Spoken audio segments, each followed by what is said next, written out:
good sized gator. He's about 10 foot, which is bigger than average. The average is only about 6 to 8 foot.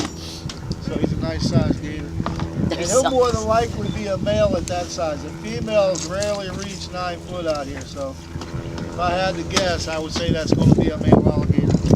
And the reason I'm only guessing at that, the only way you can tell male and female on a gator for sure is to probe them, which they don't appreciate. So we're going to guess on that part. It'll be a pretty good guess though. This is typically what gators do in the daytime. Gators are nocturnal. They do most of their hunting after dark. During the day, they lay around trying to soak up as much heat as they can. They're very cold-blooded, like any reptile. So about 80 to 90 degrees is good weather for a gator. Once that temperature drops below 70, they start having trouble digesting food. So they definitely like warmer weather. But gators survive cold weather a lot better than most reptiles because they can actually shut their bodies down. They can control their heart rate. They can drop their heart rate to just 1 to 2 beats a minute, which is almost like a coma state. So if it gets really cold, he just shuts down. He won't move, he won't eat.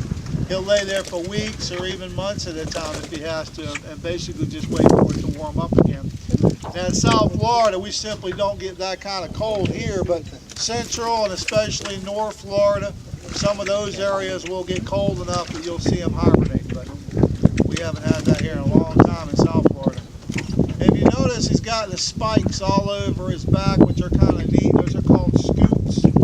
Back in the old days, they called them horns back then. They thought it was like an armor plating, but as they started studying the alligator more, they realized that spikes are bones covered in blood vessels. What happens when he lays out in the sun heats up on his back, it heats up the bones heat up the blood pumps through his body. Like having a solar panel or radiator laid across his back, it basically moves heat from his back off through his body. And that's the main purpose of those scoops and spikes, they'll move that heat. And gators are nocturnal, but they don't ever get active. They're very good at conserving their energy, which makes them probably the laziest animal in the Everglades. Once the sun sets, nothing changes out here. He just lays around, he waits. He's very patient, and he's more of an ambush predator. He rarely chases anything. Gators are good at laying and waiting for it, and they're good at sneaking up on it. So he has all the things that make him a good predator. He has good eyesight, good hearing, good smell, real good night vision like a cat. He sees really good in the dark. But gators have something extra which really helps him in the water. He's got sensory glands along the bottom jaw. It allows him to actually feel movement in the water. Just with the glands, a gator can tell how far the movement is and which direction it is without ever actually seeing it. So he'll lay here at night, he'll wait, and sooner or later something will come by that he can grab or it's going to move. He seems Once pretty... it moves out here, he does what he does pretty good. He sneaks up on us. He uses that built-in sonar to basically track it down. If he can get within 10 to 20 feet of an animal, he can catch just about anything out here. He's very quick in that range. He uses that tail to generate a lot of speed when he needs to. But mostly after smaller prey, frogs, fish, turtles, snakes, anything you can run a couple bites is good. Larger prey they don't normally mess with. It's too much work. He's not looking for that. He's looking for an easy meal. And they don't require a lot of food. They have a very slow metabolism. They don't have to eat every day. They don't have to eat every week or even every month. They can go long periods in between meals. It doesn't affect them at all. Which means he can be a lazy hunter. He doesn't have to chase something every night and survive out here. So is that how deep the water is? Is he on the bottom then? He's pretty much not on the bottom. We're about 1 foot to 2 foot right now. Yeah. Where we run out. If you had a few miles out, it's only about 4 inches to a foot. And it's dropping.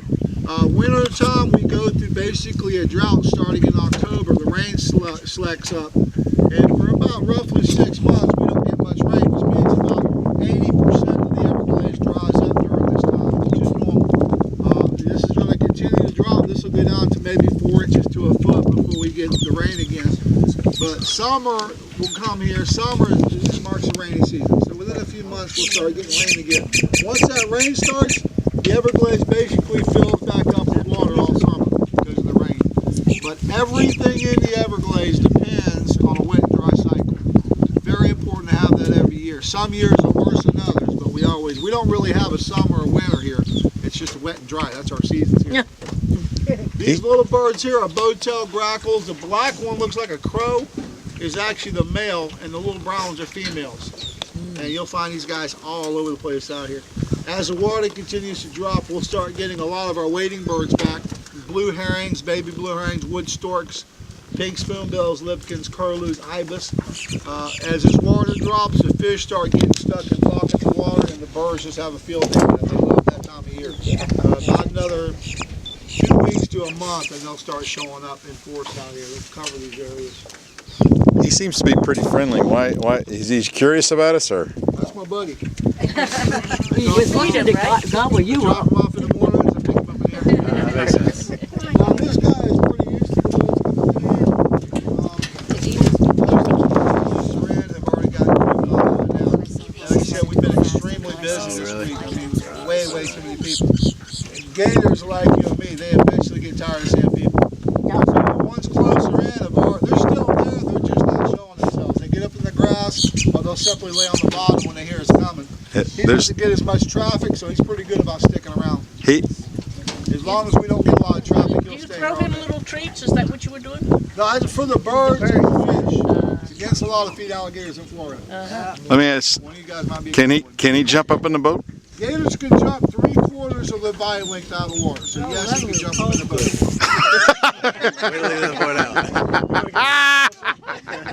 Everybody's backing up. That's why I sit up. The only thing keeping him out of the boat basically is he doesn't want anything in the boat. Gators are not man eaters. So he